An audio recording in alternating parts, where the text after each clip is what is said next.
This our project, I like you to do this 10 gram project. Yeah. Here you can see we make some very simple interface. Yeah. Left-hand side, 10 gram pieces. So you need to use CSS to draw the best you can. Yeah. Try to fit in a perfect way. Yeah. Then, right-hand side, that's the destination. Right-hand side, some shape.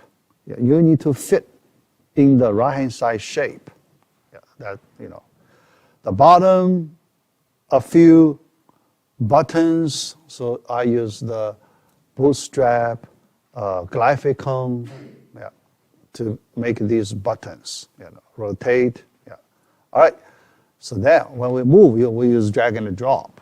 Okay. Oh, yeah. You can see the control not very accurate, Yeah. Yeah. So this one, I control this one. Yeah. Sometimes, because triangle, the control, So like that. Yeah. This one, because I want to do rotation, because the angle not right. So we have rotate button. Yeah. Every time 45 degrees. Yeah. So now I'll make it right angle, right, so we can fit here. Okay. Yeah. Square here. This one we need to rotate. This angle, okay? All right. This one, we need to rotate. Oh, sorry.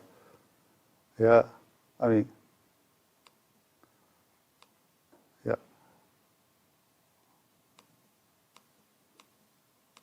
Yeah. The control, the precision of the control. Not perfect. If we want to make perfect, then we need to do a lot of work. Yeah. So this we need to, adjust again. Yeah. Yeah.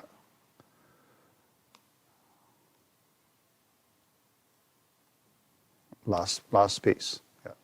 All right. Then you get this one. Yeah. All right. Here by drag and drop, but these 4 buttons for fine tune, because our drag and drop may not be very accurate. So you can see, some gap, not very accurate.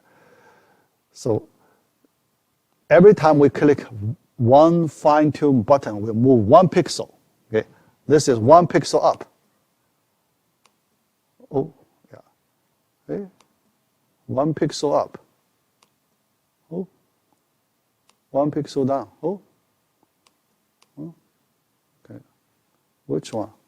Which one I'm control? Yeah, let me. Oh.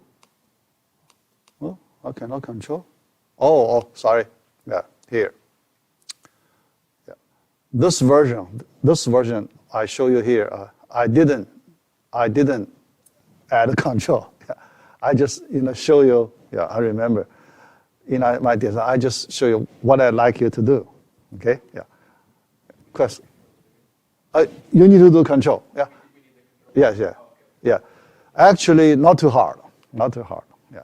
So I can, yeah. So next time I can fix it. Yeah. I can fix it. For you, I may like to add an optional feature. Yeah. So not required, optional. Last time I mentioned voice control. Okay? So when I move, I do not use drag and point. I just, first I need to select piece. There are 7 pieces, so I use number 1, piece 1, piece 2, piece 3, piece 1. So then piece 1 is activated. So later, when I say any command, they are applied on piece 1. First I need to select the piece, but I just say it. Piece 1. Yeah. Piece 1 is activated. So here, look at the current piece. I put this Current piece, I put a number. If I say piece 1, the current piece becomes 1. Yeah. There I move, okay? Rotate. Rotate. I only need to say rotate because only one clockwise, 45 degree. Rotate, 45 degree. Rotate, 45, another 45 degree. There, move left, move up, move right. I just say it, then the piece move. Yeah. So that as an option. Yeah. But I will give you a sample code. Voice, how to, when you say something, how to translate into words. Yeah. From voice to text. Voice to text. Yeah. So if you search web, there are many different ways to do it. Yeah. Yeah. If you are interested, you can try first. Yeah. Here I just pick, a few of my students, did another project with me. Yeah. So I just use their code to show you. Okay. So you can do that. Yeah. But voice control, there is a serious problem. So here I need to, because think about, right now, when I talk, yeah, many students, they want to see my, subtitle, the caption immediately, yeah? So YouTube or, some places, they can translate immediately. But the problem is the error, a lot of errors. You can see the error problem, so very, very big. Yeah. Yeah. No matter how well you say the translation, a lot of the words, just a similar sound, not exact word. Yeah.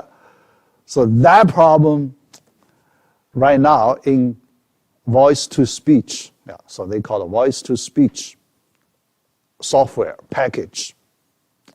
That's a big problem. Yeah. Now there is no good solution. Yeah. So when you do that, expect some error. But our command is very simple, right? Left, right, up, down, so simple. So it should not be a big problem. If you just say natural sentences, then the translation, a lot of errors. Yeah. Yeah. Right now, any AI tools, a lot of errors. Yeah. Yeah. All right, so this is the first one I like to show you. Second one, I want to show you the database. Yeah. So work on the database. Yeah. Here, let me show you the first time we work on database. Yeah. In order to do it, yeah, I will update my tutorials, so then I post. Then you can start installing this XAMPP. Yeah. You can try the most recent, but I checked it last time. Yeah, actually, this version, yeah, this is my new laptop. Yeah. I just bought, this year. I installed the most recent XAMPP version. Yeah. And I noticed it says includes MySQL, yeah, because we want to have a MySQL version, not MariaDB version. Yeah. So I checked that. MySQL version. First, we need to start Apache server. Click Start button. Yeah. So when you see the port number, yeah, it's running. After that, we need to click Start button for MySQL server. Yeah. Yeah. So now, if no errors, yeah, then we can run it. Yeah. For students use Mac machines, you need to be careful. Yeah. So based on my experience, about 50% of the Mac students, you may have some, different kinds of errors. Yeah. About 50%. Yeah. Yeah. In that way, so we need to try, different ways to try to solve the problem. Okay? Yeah. Yeah. But last semester, not many. Yeah, last semester, yeah, that number very small. Yeah. All right. Now, let me just bring a web browser, yeah, this web browser, to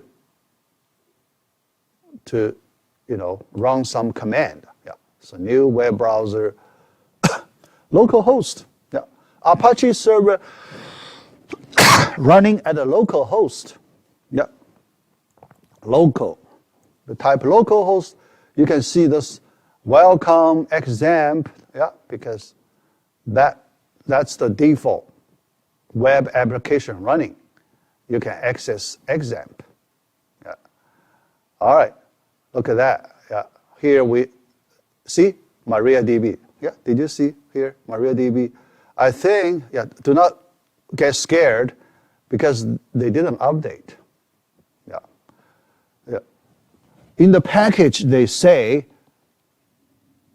MySQL included, but inside several places, you still see MariaDB. Okay. Here, let's just ignore MariaDB. Yeah. We click PHP myadmin.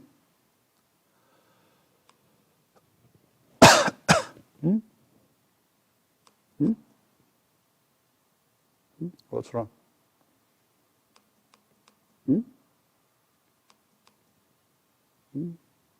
Yeah. Why it takes so long? Yeah. Yeah. This is your interface. Yeah. So you can see the database left column. So that's the default. Yeah. After you install MySQL, yeah, that's the bottom minimum information for MySQL. Okay. Yeah. Now we need to add new databases. Look at this. Database tab. We want to create new database. So you click database tab. All right. Now create. Yeah. Create. Here. What's that? Yeah, whatever. Yeah. Create. We need to have a database name. Database name here, right? Yeah. I upload the database script. Yeah. Part B, I include a database script called AnimalDB. AnimalDB. So you download that animaldb.sql file. It's a text file. Here, this one. Let me use a text editor to open it so we can copy its command. Yeah. AnimalDB. So here, I use a text editor, Notepad++. I open it. Yeah. Yeah. So here, that's the script. Okay. Yeah. Yeah. All right. So see. Yeah. Yeah. Database called AnimalDB. All right. Now, before I copy, paste, I need to create a database name first. So here I use the same name, AnimalDB. Okay, yeah. AnimalDB. All right. Create. Yeah. A link, AnimalDB created. So you click it. Oh, yeah. Yeah. Why you call? Yeah. Here.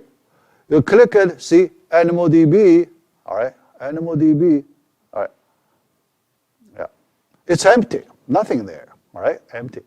But we need to enter SQL command. You click SQL tab here. Okay? Why always ask, yeah, it's quite annoying. That's the new version. Older version, it does not ask you anything, yeah.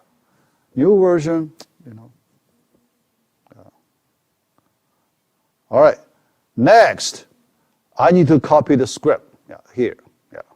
Although I have something, but create a table and the data, this part, bottom data, and this primary key. All right. So I copy just to these lines. Yeah. Paste to this command window. Paste. Okay. Yeah. Command window. Then I click the Go button. Yeah. Where is the go button? Yeah. Hey. This version, oh yeah, look, this, yeah, because my old version, go button is here. Yeah, yeah. Now you put this place. Yeah. Go. Now no error, no error. You see, table created, survey results, table created. You click it, yeah, you see the table data. Table data. Okay. Structure, you see the structure of the table. Three fields, okay, all right. Browse, yeah, because here only one table. Yeah, browse, yeah. Older version, the browse, it just listed one table line. Yeah. Oh, yeah, it's not. Yeah, browse. Yeah, browse, you click. But animal, let me click animal. Yeah, animal, one table line. See? Yeah, one table line. Okay. Then I click a browse here. Yeah, it's not annoying. Yeah. Unsaved. Yeah. I don't need it. Yeah. Yeah. All right. Yeah. So here. Yeah. Then you can click the SQL tab, you enter SQL command. Default SQL select star from table name, where condition. Okay? Yeah. And field, votes, yeah. Let me change it, okay? Let me type votes, put a condition. Votes greater than 4. Yeah, I put a condition. So I want to list all rows with the votes greater than 4. Go. Yeah, here you see, votes 9, 8, 15, 9. Yeah, these votes greater than 4. Yeah, just simple queries. Yeah. Yeah. All right. So first, we just practice some basic, get yourself familiar with, database management steps. Yeah.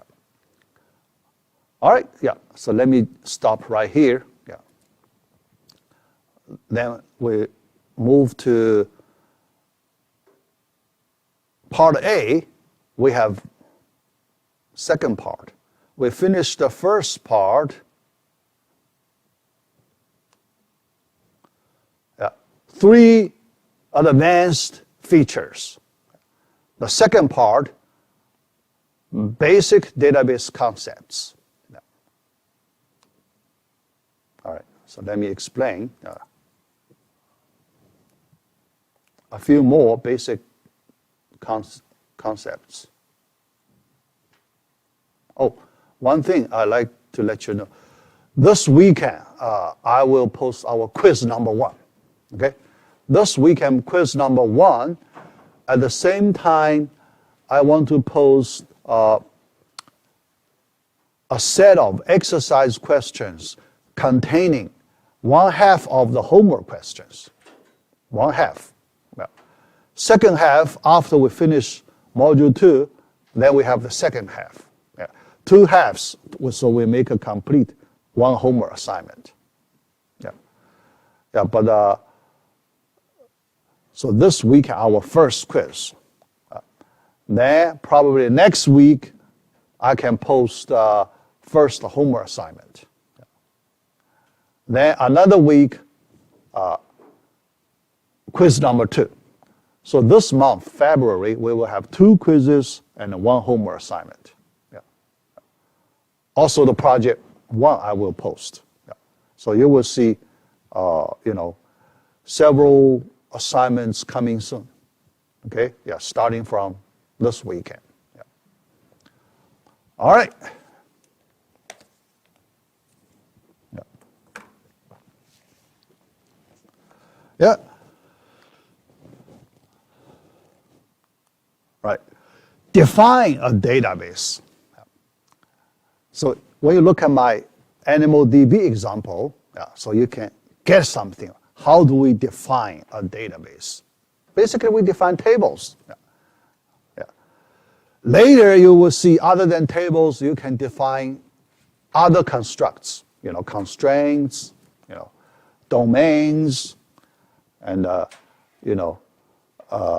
stored procedures, and other things. But the most part, table definitions. How to specify a database?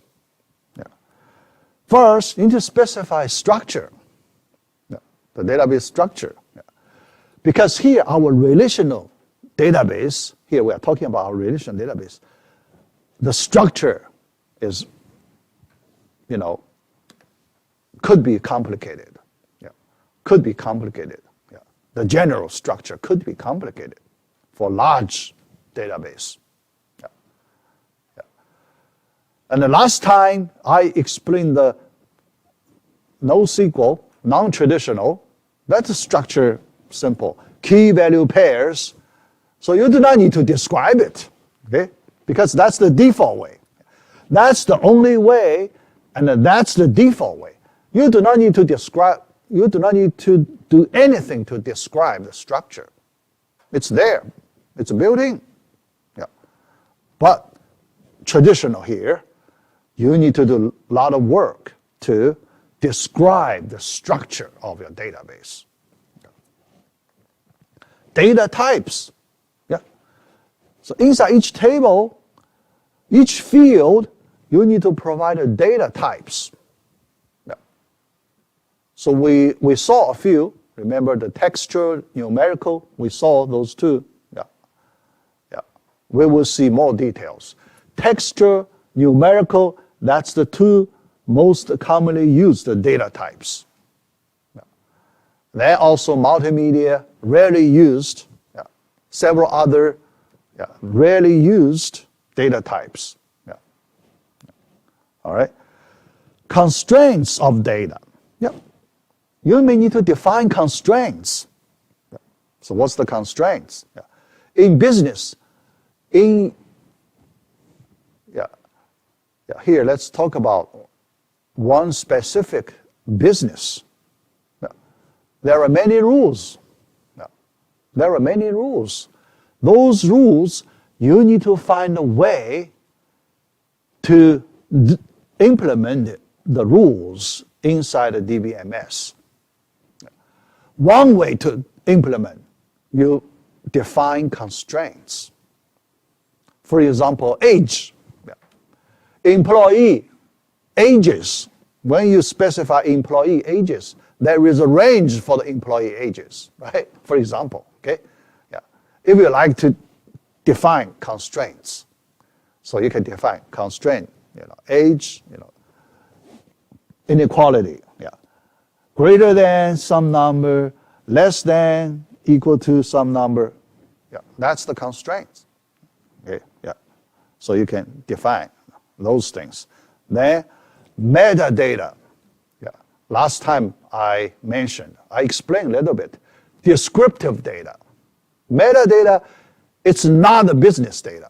Okay? When we say metadata, this data we can treat as supporting data. So not the primary data.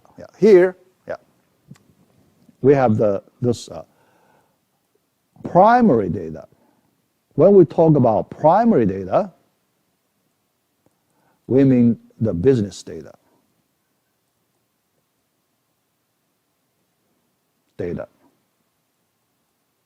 Then secondary data. Other than the primary data, there are secondary data. This metadata. Descriptive data. Okay? Supporting. The role of the secondary data supports the business data.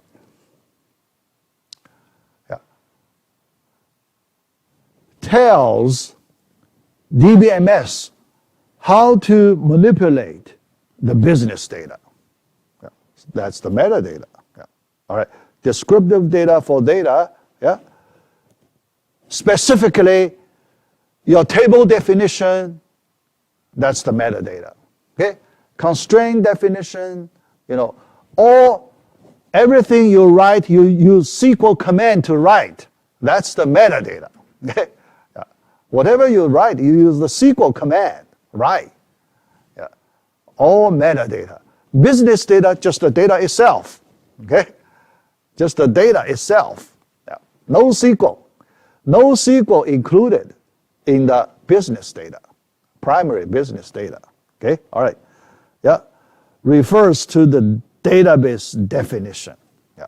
So database definition, all these things. Okay? They're the database definition. Yeah. Yeah. So this part we call the database definition.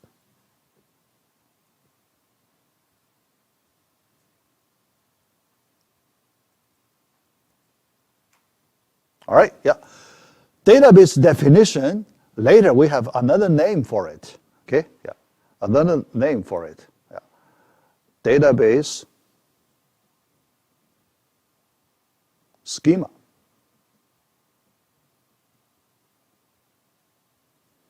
Database schema. Okay? Yeah. The schema part only contains the database definition part, no business data. So we do not include the business data when we talk about database schema. Yeah. Yeah. Later I will explain the schema more, the history of the schema, yeah. The meaning. Yeah. All right. Then the storage location.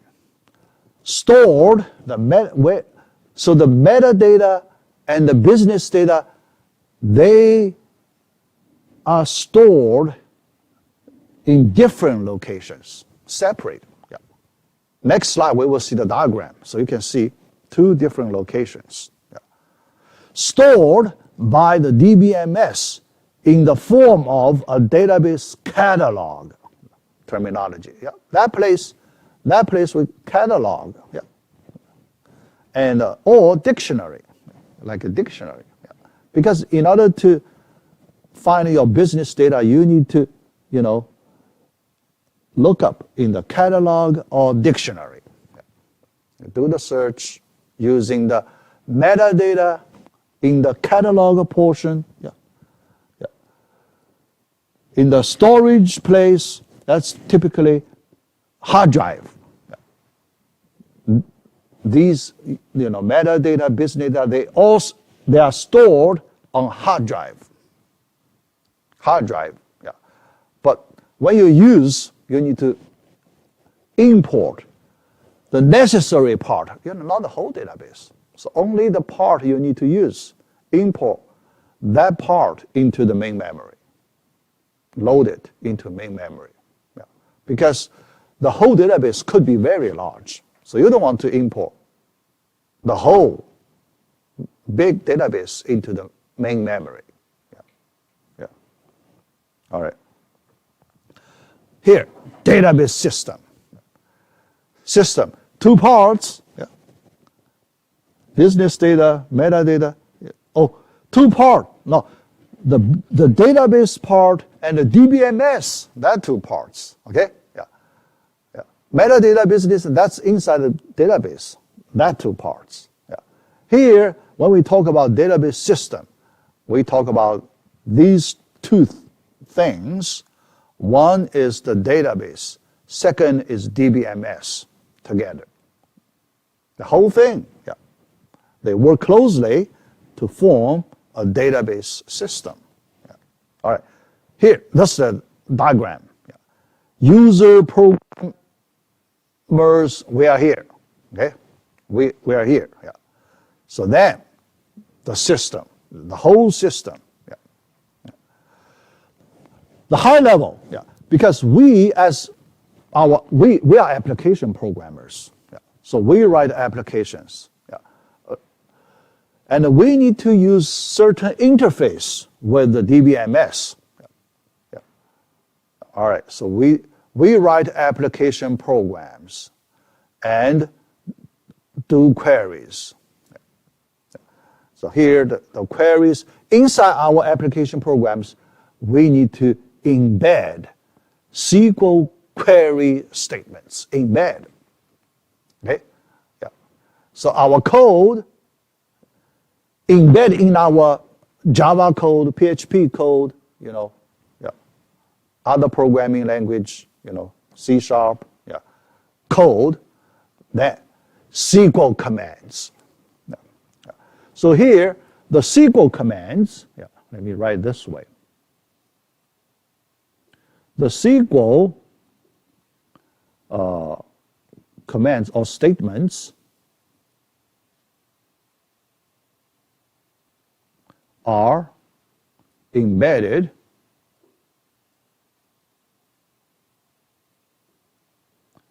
into the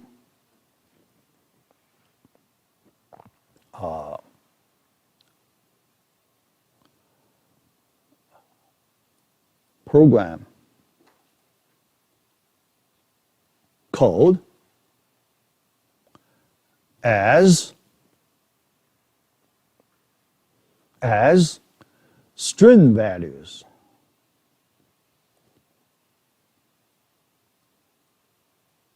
Okay? So each SQL statement we treat as double quotes. Here, the form, double quotes. SQL statement.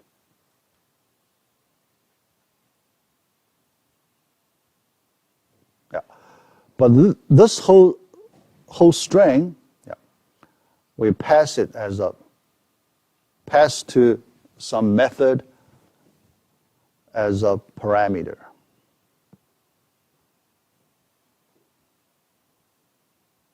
Yeah. That's the typical way we embed SQL commands in the application program. Yeah. Yeah. So actually we use the SQL statements as the data of our application program. When we call function, we need to pass data, right? Pass data values. Here, we treat SQL statements as the data values we pass to our special functions or methods. That way. Yeah. Okay, yeah. All right. So then, after DBMS receives the commands, so your application program, there are some communication interfaces between them. Yeah. Application programs and the DBMS, here, between these two things, there are some interfaces, special interfaces. Okay? Yeah. Yeah. Yeah. Already, those interfaces already make available for us. Yeah. Yeah. We do not need to work on. We do not need to make those interfaces. We just use those interfaces. Okay? Yeah. By using existing interfaces, we can communicate with the DBMS. Yeah. All right. So then, after the DBMS receives the commands, SQL commands, then it does compilation first. Because the commands are in the string format. String format, you just treat those string statements as the high-level language statements, high-level programming language statements. So those high-level programming statements need to be compiled in DBMS. Okay? Yeah. So these SQL statements, when get to the DBMS, need to be compiled.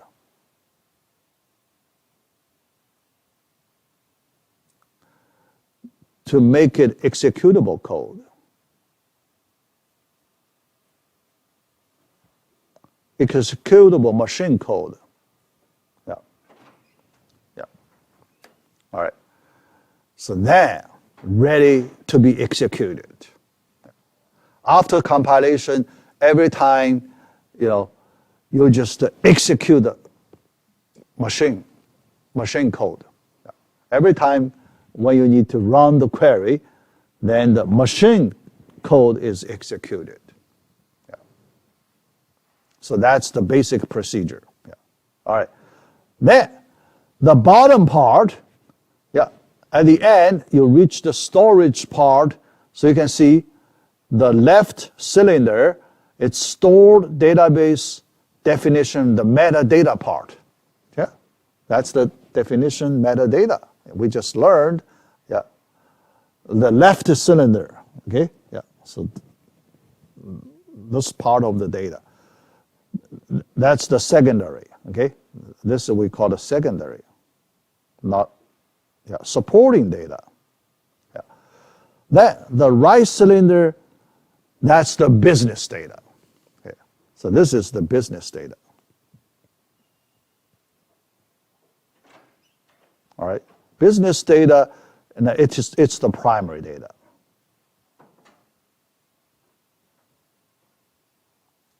Yeah. Okay. Yeah. Yeah. So separated in two different locations. Yeah. So the DBMS knows how to work on these two blocks of data, two different parts of the data. Okay? Yeah. So here you have this basic understanding of the data in the database. Yeah. So then when you work on it, so on the line, you do not need to know too much details. Yeah. Just this kind of basic details. Yeah. It's enough. Yeah. All right. Yeah. Application programs of database. Now let's look at the application programs of the databases. Yeah.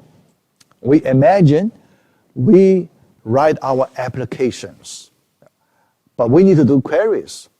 For this class, we use PHP to write our application code. But we need to execute, run, SQL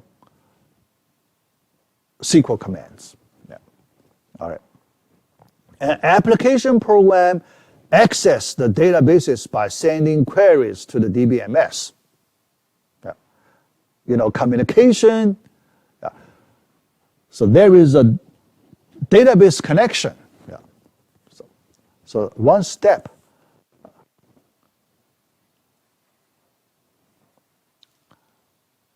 Construct a database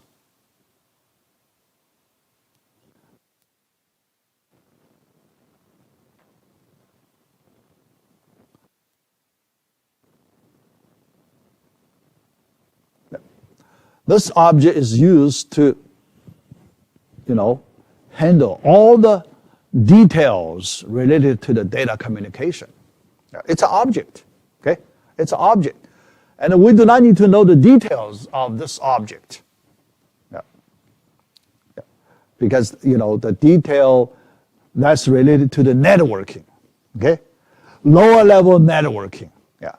How to make a socket, right? Use TCP IP protocol to do the communication. That's all about networking things, low level. Yeah. We only work on the high level coding. Yeah. Yeah. We just know there is a connection object created. So we can use this object. We can do all the database queries through this object, this communication object. Okay, communication object. Yeah. All right. Create a database. Yeah. Inside our application program, we can create a database by sending a SQL statement, yeah, or by a SQL statement.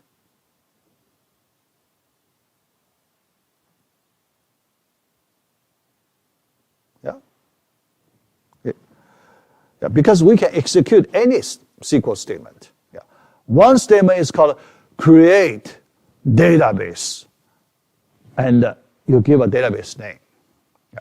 Command just create database, your database name. Then it is created. Yeah.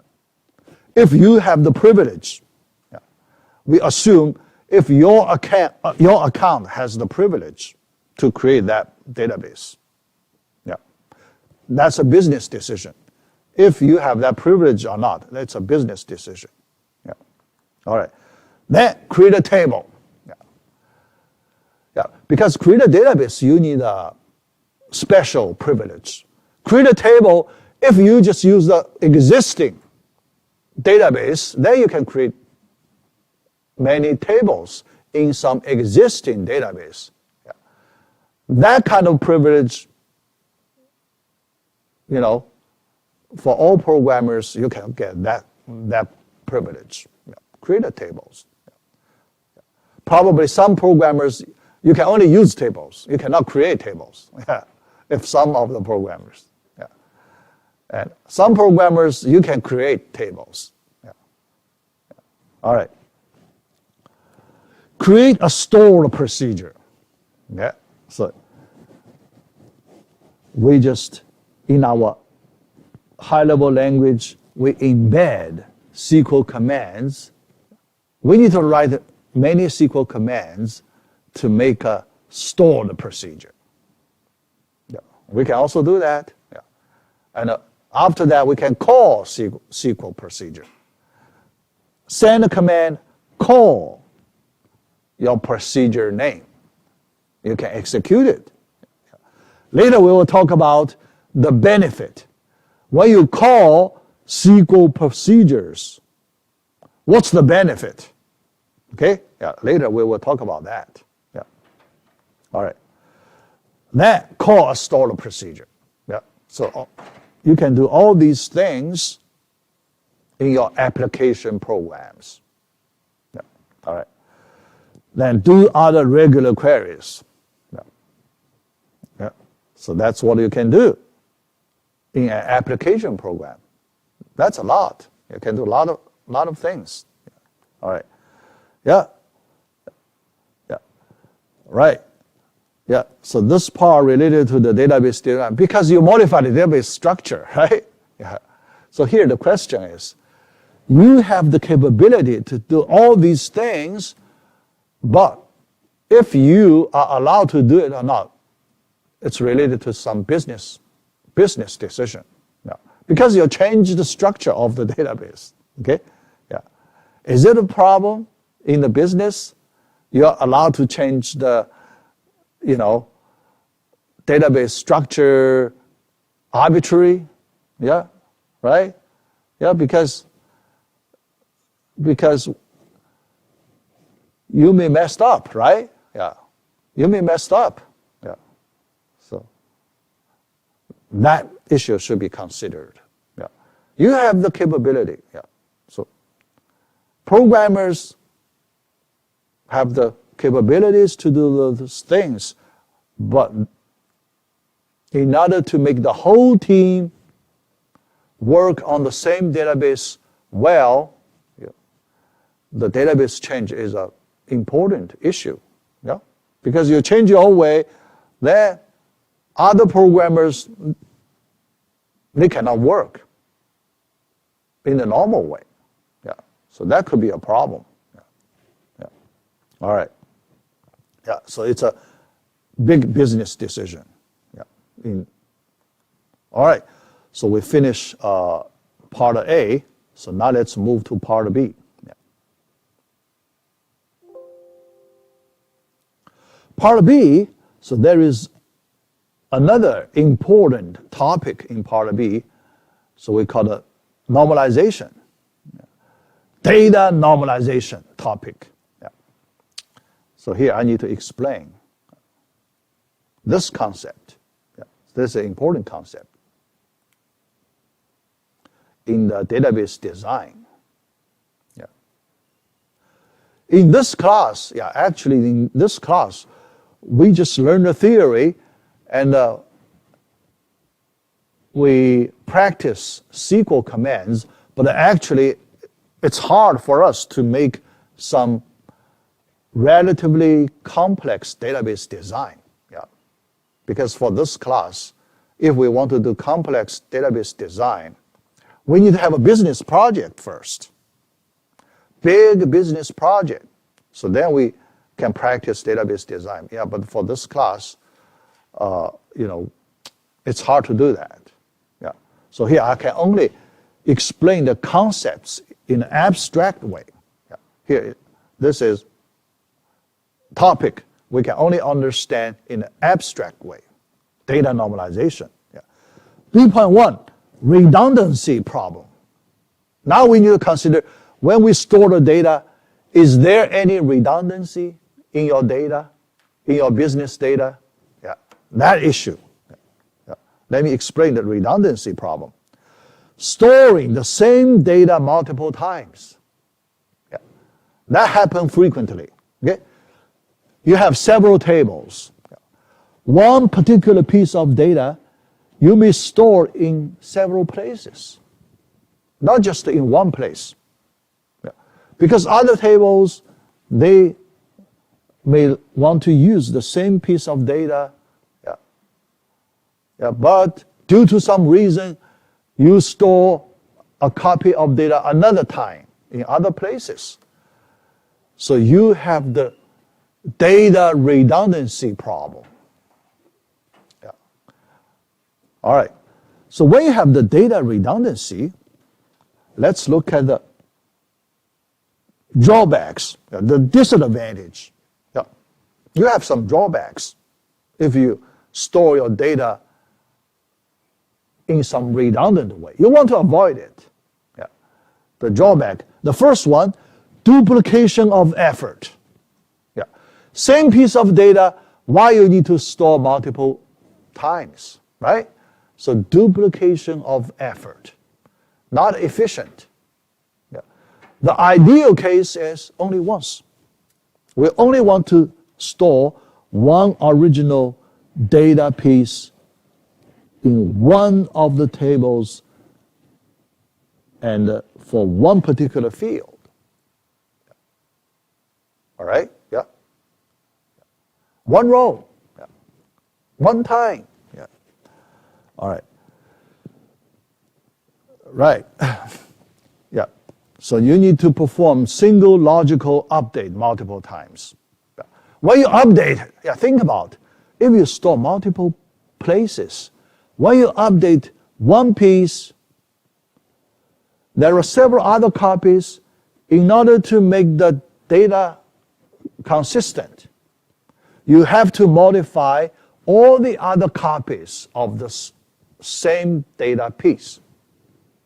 Otherwise, your data won't be consistent. Won't be consistent. That's not allowed. Data inconsistency, that's not allowed in business. Okay? Yeah. You have to fix it. Yeah. Make your data consistent. Yeah. So that's the first problem. Yeah. Wasting storage space, another problem. Yeah. Because you waste multiple pieces, not necessary, so you waste the storage space. Another problem. Okay, yeah. Same data stored repeatedly. Yeah. But later we will see, because the storage cost relatively cheap. Yeah. Yeah. Right now the data storage, the hard disk, hard drive, not too expensive. Yeah. So if you do not waste too much data, so it's not a big problem. Yeah. If you just waste a small amount of data, it's not a big problem. Yeah. Inconsistent data. Yeah. That's the biggest problem. This problem will cause the damage in your business. The business does not allow inconsistent data. Okay? Yeah. So you have to fix it. As soon as you see some data inconsistency, you have to fix it. Yeah. All right. Files that represent the same data may become inconsistent. That problem. Yeah. Yeah. So I saw some real-world applications. Yeah. Some data in this table, there is one value, but the same data piece stored in a different table, the value is different. But from the business, they refer to the same object. How can you have two different numbers for the same object, same concept? Yeah. So you need to fix it. One must be wrong. Yeah. Yeah. Here, another thing, here you see we use the name files. Files, you know the files, yeah. Meaning general files, meaning.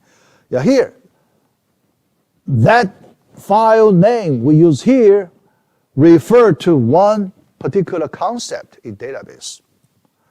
That is, files corresponds to tables. Yeah. Files here means tables. Yeah. Why? The reason is very simple. How do we store a table in a database? Yeah. One table is stored as a file inside DBMS. Okay? Yeah. One table is stored as a file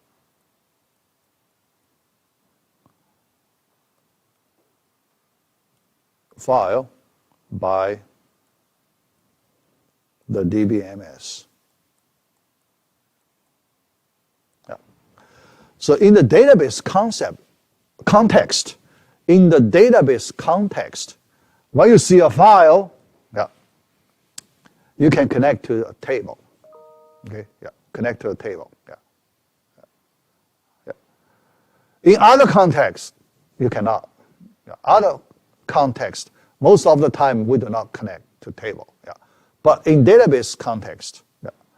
So when you see a file, you know, usually most of the time it refers to a table inside the database. Okay? Yeah. All right. Yeah. So it's a table, yeah, stored physically as a file on a hard disk. Yeah. All right. Yeah. So that's B.1. B.2, concept of data normalization. Yeah. After we learn the data redundancy, we want to remove the data redundancy, try our best to remove the data redundancy. That process we call the data normalization. Yeah. Yeah, let me explain the normalization problem here. Ideal situation. Yes, first let's look at the ideal situation. Ideal, we know, usually we cannot get ideal case. Yeah. Impossible. You can achieve that ideal case. Yeah.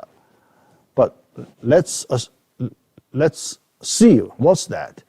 The ideal situation is store each logical data item in exactly one place in the database.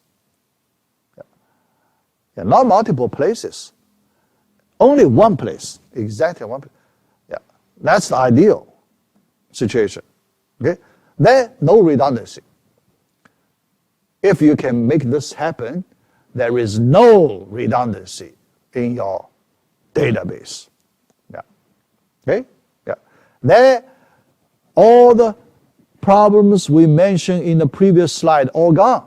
Right? All gone. Yeah. Yeah. But the other side, you also know, nobody can achieve the ideal situation. Okay? It's too hard. Yeah. So yeah. All right. The logical data item. Yeah. All right. So here, what's that logical data? A data item appears in multiple tables with different field names for convenience. Yeah. So this could happen. Yeah.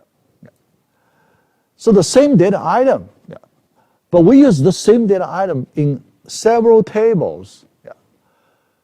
And in those tables, we may change the field names. Yeah. That could happen. We change the field names.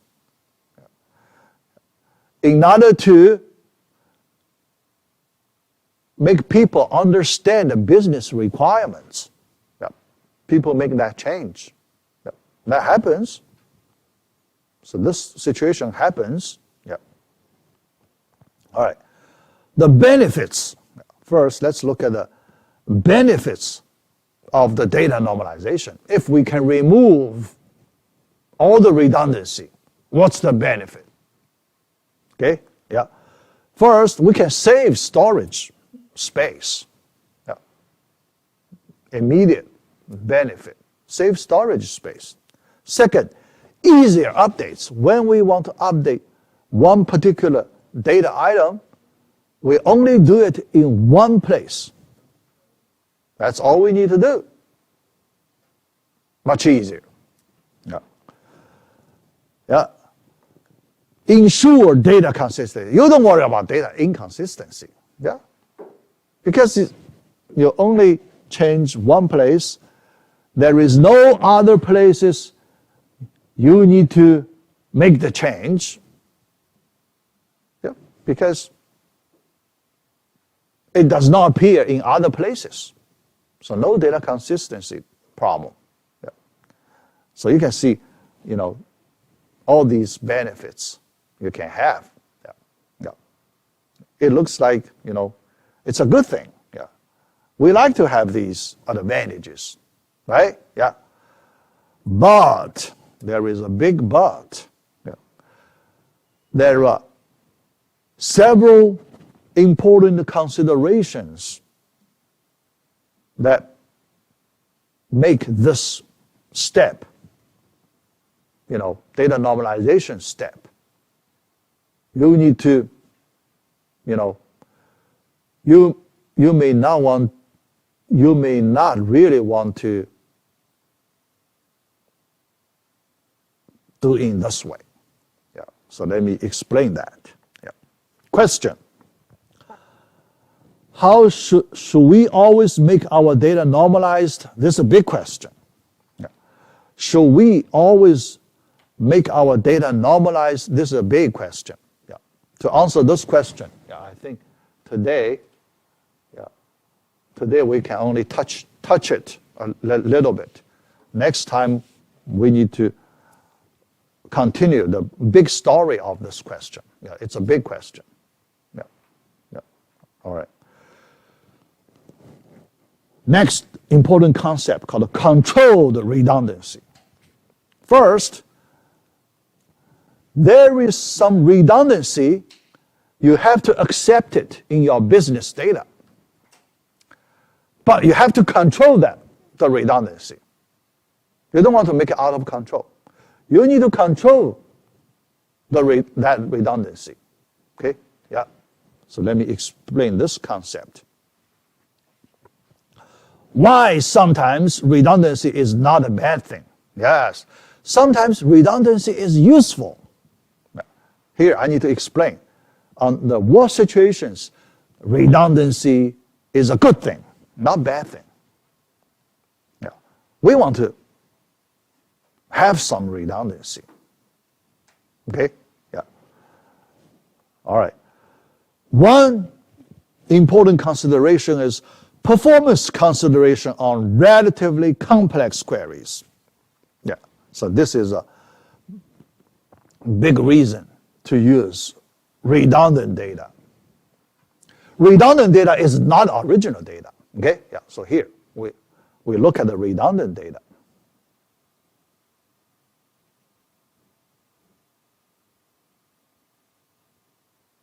Redundant data. Yeah. Here, one special situation of the redundant data. So it's not original redundant data. So one special case. Okay? Yeah.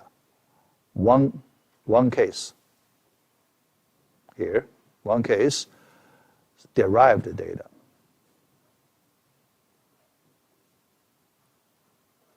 So here we need to have this derived data concept. Yeah. Based on our business, we need to derive some data. Yeah. Derived data. Derived data means not original data. Okay? Yeah. So you have original data and a derived data. So versus original data.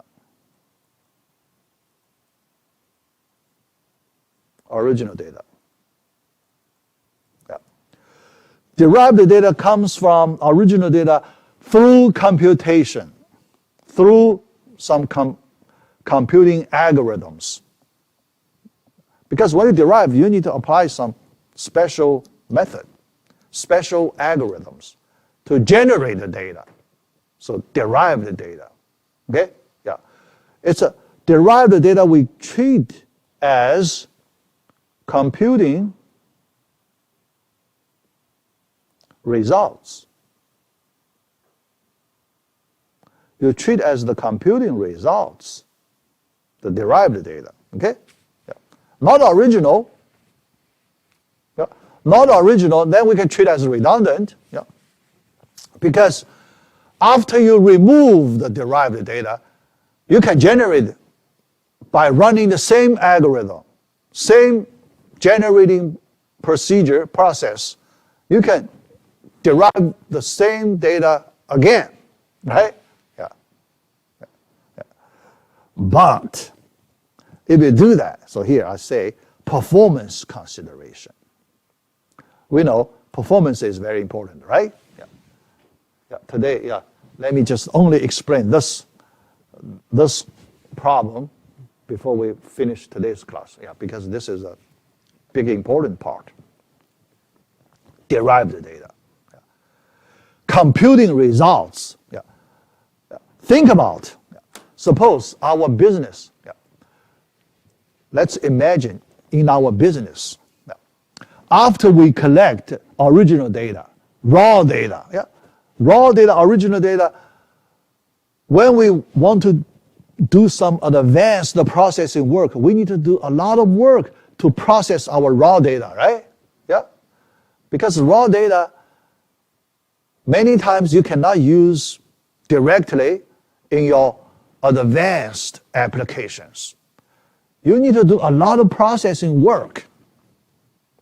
Okay? Those processing work that you do, you may apply sophisticated algorithms.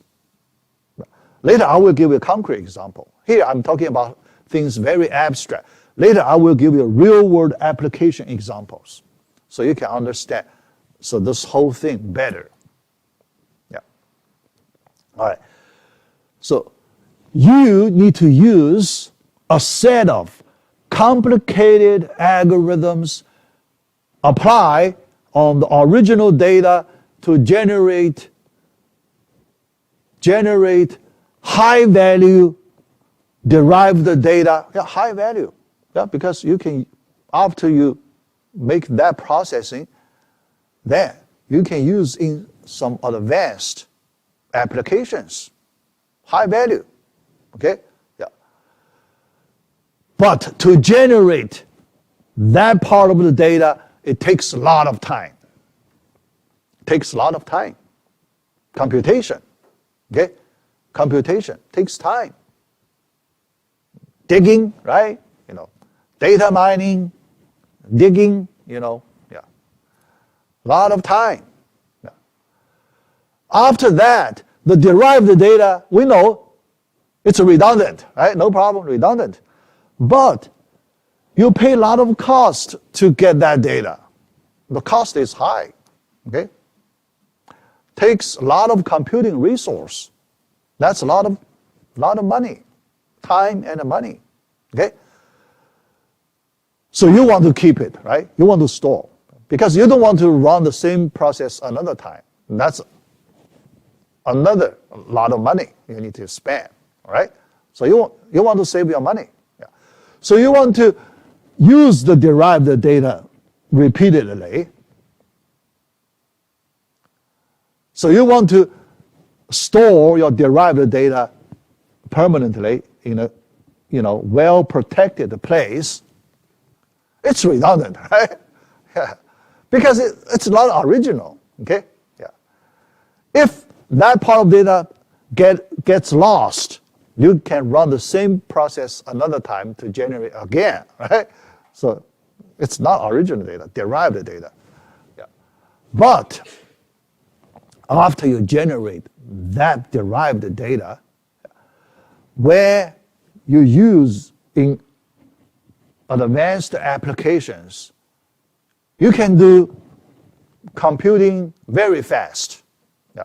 Later, I will use Google search engine to explain the story. This whole thing corresponding to Google search engine, how does it work? Derived data, right? Search engine need to do a lot of back-end computing. That's derived data. That's not original data. It processes original data, but do the indexing step to generate valuable derived data. Then later, when you type a keyword, why you can get a search result so fast? In certain fractional seconds, you get millions of pages. How you can get that fast performance?